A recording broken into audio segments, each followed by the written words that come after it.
Right then, Blades fans, buckle up. We've got breaking news that could shape the rest of our season.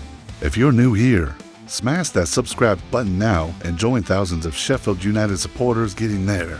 Updates first. We're a community, and trust me, you'll want to be part of what's coming next. Today's episode is packed. We're covering 3 massive stories. A defensive signing that's got the current players absolutely fuming. 3 selection dilemmas Chris Wilder faces ahead of Watford, and what artificial intelligence reckons will do in January's transfer window. And spoiler alert, it's bold. Sitting bottom of the championship after 9 games is not where we expected to be. 1 win, 8 losses. It's been brutal. But things are moving behind the scenes at Bramall Lane, and today we're breaking it all down. Let's get into it. Confirmed. Sheffield United have offered former Crystal Palace and Ajax defender Harold Riedewald a trial at the club, and the players in our current squad will not be happy about it. Let's set the scene. Our start to the 2025-26 season has been nothing short of catastrophic. Chris Wilder was sacked in the summer. BOMBSHELL came in. 5 straight defeats. He got the boot. Wilder returned for his 3rd spell in charge, but results haven't improved much. We've won just once in 9 league games. The defensive unit has been all over the place. Wilder knows it. We know it. The opposition definitely knows it. That's why he's dipping into the free agent market, and Riedewald is the name on everyone's lips. Harold Riedewald, 30 years old, Dutch international. He's been without a club since leaving Belgian side Royal Antwerp in June 2025. Before that, 80 Premier League appearances for Crystal Palace, 63 Eredivisie games for Ajax, Champions League experience, Europa League experience. This isn't some random nobody. He's got serious pedigree. According to the Star, the Blades have offered him a trial, and if he impresses during training sessions, a contract could follow. Wilder wants physicality in midfield, something we've sorely lacked since Vini Souza left for Wolfsburg in the summer. Riedewald can play center back or defensive midfield, and Wilder reckons he might be the answer. But here's the twist, and it's not all positive. The players in our current squad are likely fuming about this news. Tyler Bindon and Ben Mee. Let's start with Tyler Bindon. The 20-year-old arrived on loan from Nottingham Forest this summer and undersells. He was a regular starter. He played against Bristol City, Swansea, Millwall, and Middlesbrough. But since Wilder returned, not a single minute. He's been an unused substitute in every game. Now imagine you're Bindon. You're fighting for your place, trying to impress your parent club, and suddenly another defender rocks up on trial. It's the last thing you need. If Riedewald signs, Bindon's pathway back into the team gets even narrower. Then there's Ben Mee. The 36-year-old legend joined us as a free agent in September. After a stellar career at Burnley and Brentford, he's made over 170 Premier League appearances and brings invaluable experience. He's been starting alongside Japhet Tanganga and Mark McGuinness in Wilder's back 3. But here's the reality. Age isn't on his side for a grueling 46-game championship season. If Riedewald signs and impresses, Wilder's not going to drop Tanganga or McGuinness, who've been solid recently. That leaves me vulnerable. Both players have every right to be concerned. Competition is healthy, but this feels like Wilder is actively shopping for upgrades. And it doesn't stop there. The implications run deeper. Bindon's loan spell could be cut short if he's not getting minutes. Forest might recall him in January, which would be a disaster for his development. Meanwhile, Mee's pride is on the line. He didn't come to Sheffield to sit on the bench. He came to help us get promoted. Being replaced by a trialist would be a bitter pill to swallow. Wilder's under pressure to fix this defensive shambles. We've conceded goals at an alarming rate. 9 games, 18 goals against. That's the per match on average. It's relegation form, plain and simple. So while Bindon and Mee might not be thrilled, Wilder has to do what's best for the team. Sentiment doesn't win football matches. The question is whether Riedewald is the answer. He's been out of competitive action for months. He's 30. He's never played in the championship. There are risks here, but Wilder clearly sees something. He wouldn't waste time on a trial if he didn't think there was potential. So here's my question for you lot watching. Do you think we should sign Riedewald? Or should we stick with what we've got and give Bindon more chances? Drop your thoughts in the comments below. If you're enjoying this breakdown, hit that like button and stick around. We've got some more huge stories coming your way, including Wilder's selection headaches for Watford this weekend. Chris Wilder faces 3 massive selection calls when Watford visit Bramall Lane on Saturday, and these decisions could define whether we finally get that much-needed second win. Let's be honest, we're desperate for points. Bottom of the table, 1 win from 9. We lost 1-0 at Hull City before the international break, with Harrison Burrows missing a late penalty. Watford, meanwhile, are 11th, unbeaten in their last 3, and just 3 points off the playoffs. They reappointed Javi Gracia as manager, and they'll be fired up. The international break gave Wilder his first proper chance to work with the squad on the training pitch without match interruptions, and according to the Star, he's got some big decisions to make. Decision number 1, Harrison Burrows. Burrows was dropped to the bench against Hull after a string of underwhelming performances. Last season he was outstanding for us, but this campaign, he's been a shadow of himself. Against Hull, Sam McCallum started at left wing back instead, and Burrows came on as a substitute. That late penalty miss won't have helped his confidence. But here's the thing, Burrows still has quality. Wilder knows that. The question is whether the manager brings him back into the starting 11 or gives McCallum another go. If Wilder reverts to a back 4, Burrows could slot in at left back. If it stays as a back 3, McCallum might keep his place. It's a tricky one. Burrows has been one of our most consistent performers over the past 18 months. He contributed goals and assists from left back last season. His delivery from set pieces is exceptional, but form is temporary, and right now, his form is terrible. He's been caught out defensively. His crossing hasn't been sharp, and that penalty miss, brutal. Missing from the spot when your team is desperate for a point takes mental strength to recover from. McCallum, on the other hand, looked decent against Hull. He was solid defensively and got forward when opportunities arose. He's fresh, he's hungry, and he doesn't carry the burden of recent poor performances. Wilder might decide that a clean slate is what the team needs. Decision number 2, Tom Davies. The former Everton midfielder has been a revelation in the limited minutes he's played.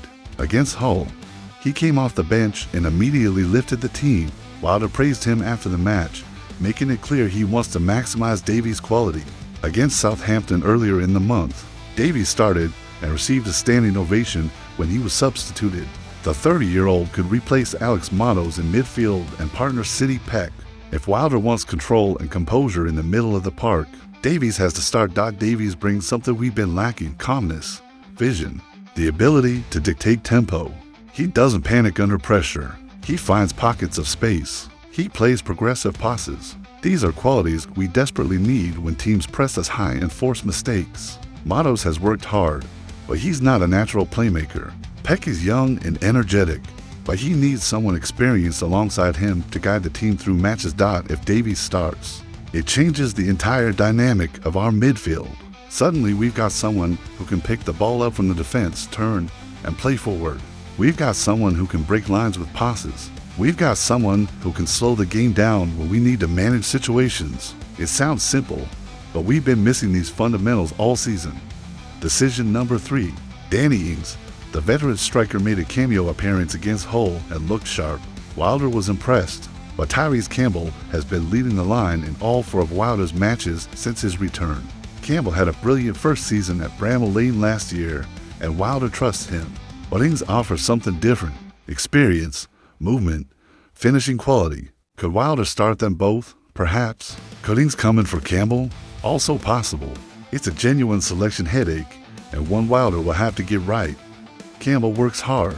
He runs the channels. He presses defenders. He's a nuisance, but he's not a natural goal scorer. Last season he chipped in with important goals, but he's more of a facilitator than a finisher.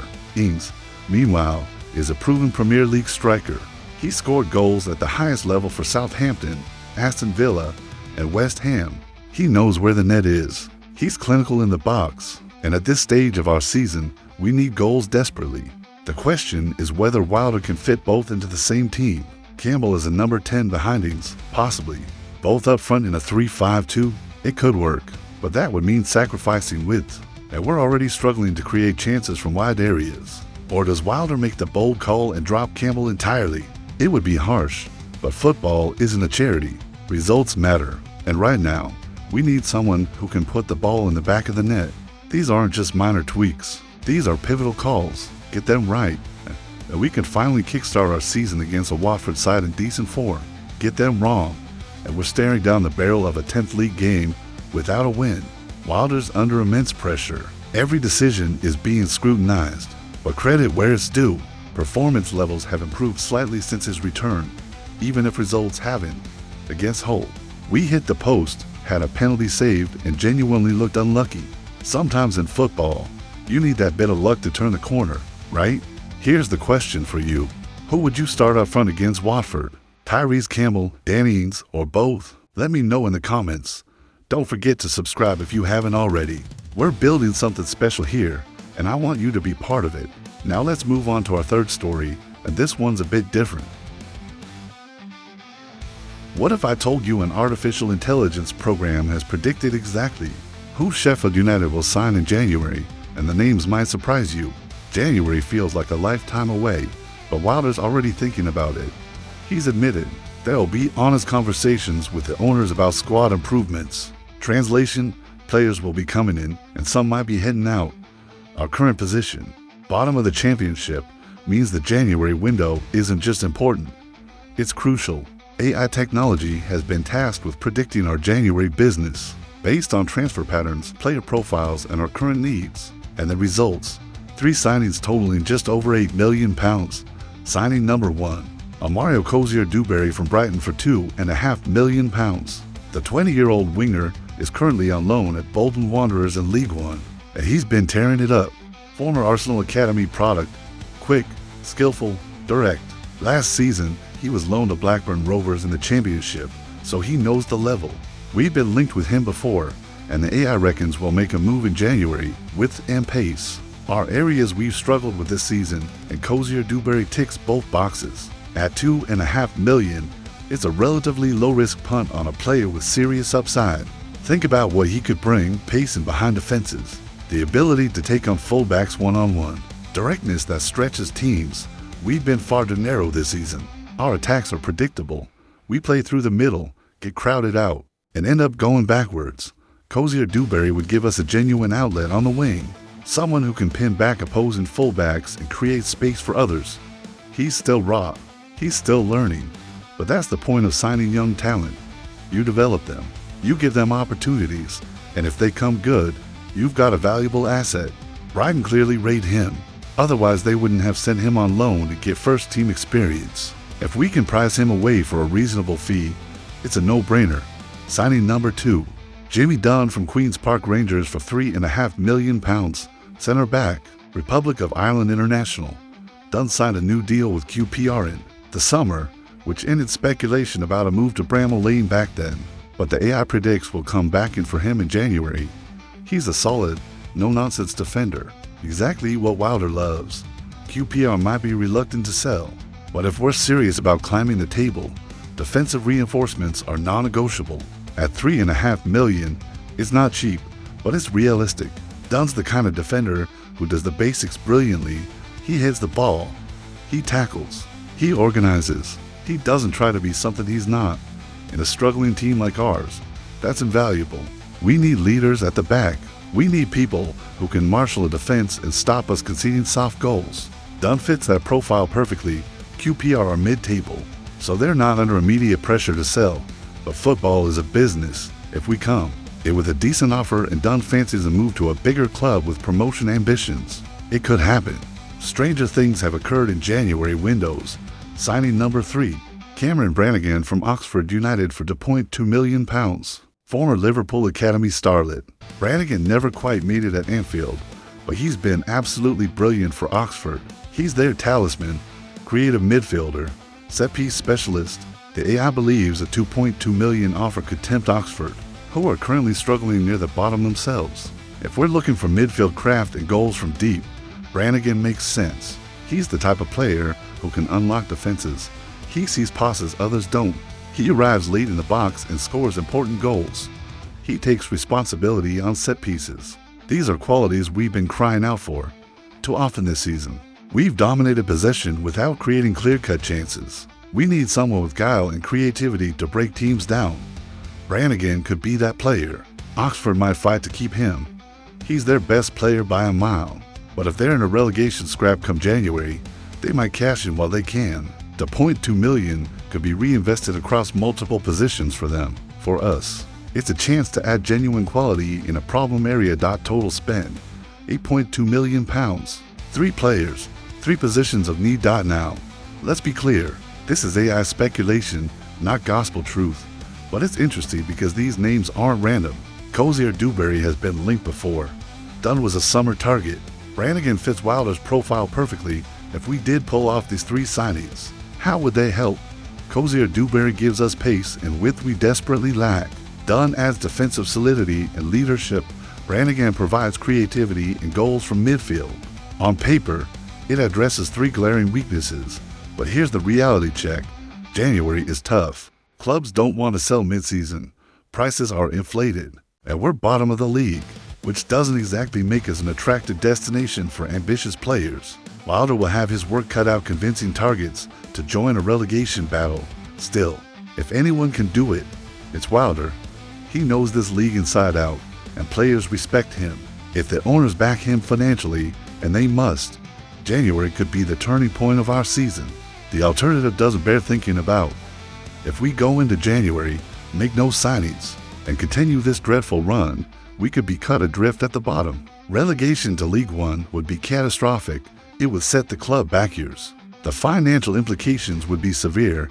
We cannot let that happen. So, my question to you is this. If you could sign 1 player in January from any championship club, who would it be and why? Drop your answer below. Make sure you're subscribed and you've hit that notification bell, because January is going to be wild. And you'll want to know about every rumor, every signing, every twist and turn. Right, let's wrap this up. 3 big stories today. Harold Riedewald's trial has Tyler Benden and Ben Mee looking over their shoulders. Chris Wilder's got 3 massive selection calls to make against Watford this weekend. Harrison Burrows, Tom Davies, and Danny Ings all in the mix. And AI reckons we'll spend over $8 million in January on Cozier Dewberry, Dunn, and Brannigan. Bottom of the championship. 1 win in 9. It's grim, no sugarcoating it. But we've been in worse situations before, and we've always fought back. Wilder's the right man for the job. The squad's got quality. And come January, reinforcements will arrive. If you've enjoyed today's episode, do me a favor. Smash that like button, subscribe if you haven't already, and share this video with your fellow Blades fans. We're in this together. Let's get behind the lads, get behind Wilder, and turn this season around. I'll be back soon with more upgrades, more analysis, and more breaking news from Bramall Lane. Until then, keep the faith. Come on, you Blades.